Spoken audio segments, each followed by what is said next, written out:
Hello everyone, and welcome to my channel. Recently I created a robotic claw for picking fruit. What makes it special is that its wrist can rotate endlessly, making it a handy tool to assist with harvesting. So in today's video, I'll take it apart and show you how I design and build this tool. So stay tuned.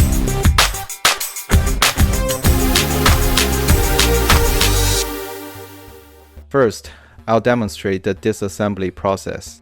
As I take it apart, I'll also explain how it works. To start, we remove the short screw on the handle.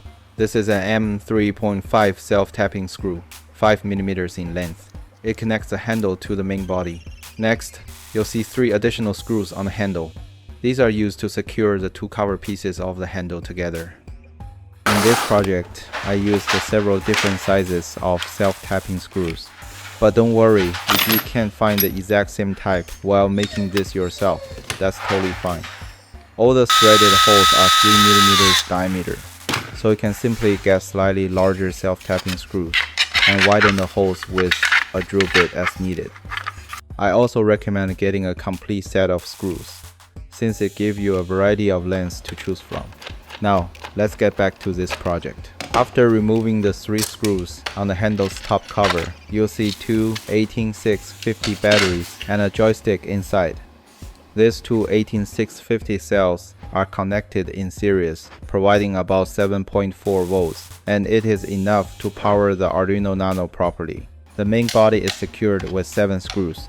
Once those are removed and the top cover is lifted off, you'll see the core structure of this robotic claw. As mentioned earlier, the Arduino Nano is powered by 2 pieces 18650 batteries connected in series. A power step-up converter boosts the 7.4 volt from the batteries to 12 volt to drive the DC motor and the linear actuator. The Arduino Nano controls these through an L298N motor driver, one channel for the linear actuator and another for the wrist motor, giving precise control of the robotic claw and its rotating wrist. Next, we use the joystick to control both the DC motor and the linear actuator, enabling the robotic claw's different functions. The program is quite simple. When the joystick moves along the y-axis, the linear actuator opens and closes the claw. When the joystick moves along the x-axis, the DC motor drives the wrist for endless rotation. The center button on the joystick is used to lock the claw. When the fruit is firmly gripped, we don't want an accidental input to make it drop. So, while the DC motor is rotating the wrist, I temporarily lock out control of the linear actuator to prevent the claw from opening by mistake. Remove the M3 screw that secures the claw to the linear actuator, and the 2 parts will separate easily. The joystick and its mounting bracket are fastened to the back cover with 2 screws. Remove them to lift out the entire module. Remove the screws that secure the joystick to its mounting bracket, and the joystick will come off easily. Remove the screws securing the DC step-up converter and lift it out. You'll see the power cables routed beneath the module. Take out the screws for the DC motor driver and the Arduino Nano adapter, and the whole control section lifts right off the back cover. I used an Arduino Nano adapter for 2 simple reasons. First, it helps prevent poor pin contact and potential short circuits. And second, it has built-in mounting holes, which makes the mechanical design much easier. The trade-off is that it takes up a bit more space. I secure the 18650 battery holders with heavy-duty double-sided tape. It holds great, but it's a bit tough to peel off when you need to remove it. Because the 3D printed parts are limited by my printer's build volume, I split the back cover into 2 pieces, fastened together with 2 short screws.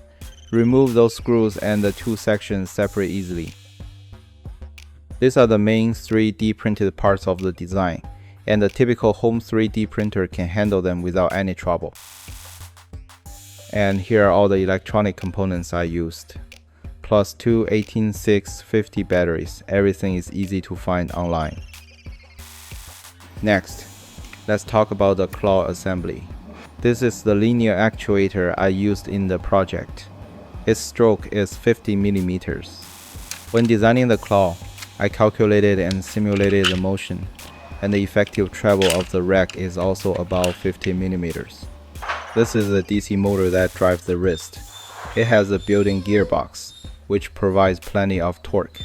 Here are the 3D printed parts of the claw. To keep them strong, I printed this section in PETG filament. Remove the 3 short screws on top and lift the cover. You will see the rack inside. I added this top cover so I can inject lubricant into the chamber. The cover helps keep the lubricant contained, ensuring smoother operation, reducing friction, and lightening the load on the linear actuator. Remove the 2 long screws on the side, and you can easily take out the claw's control gears and linkages. There are 3 identical modules here. I'll call them the fingers. Each finger is connected to a control gear and a support rod. By removing the connecting screws, you can break each finger down into 3 parts. The fingertips are also made of 3 pieces, but they're bonded with plastic adhesive, so they're very solid. Now let's remove the rack from the main body. This rack drives the 3 fingers, which are spaced evenly around the circle, so 120 degrees apart from each other. At the back, the linear actuator holder is capable of endless rotation. It's printed as a single piece together with the rack, so no extra processing is needed. During assembly, add a bit of lubricant to ensure smooth operation. On the back side of linear actuator holder, install an M3 heat-set thread insert to provide secure fastening strength. And that's all the 3D printed parts that make up the claw. The design is pretty straightforward. Thanks for watching. I'll share the 3D printing files and Arduino control code for this project. I'll also be posting more fun and useful designs in future videos. If you like the video, hit the thumbs up, and if you enjoy the channel, don't forget to subscribe. Thanks for your support, and I'll see you next time.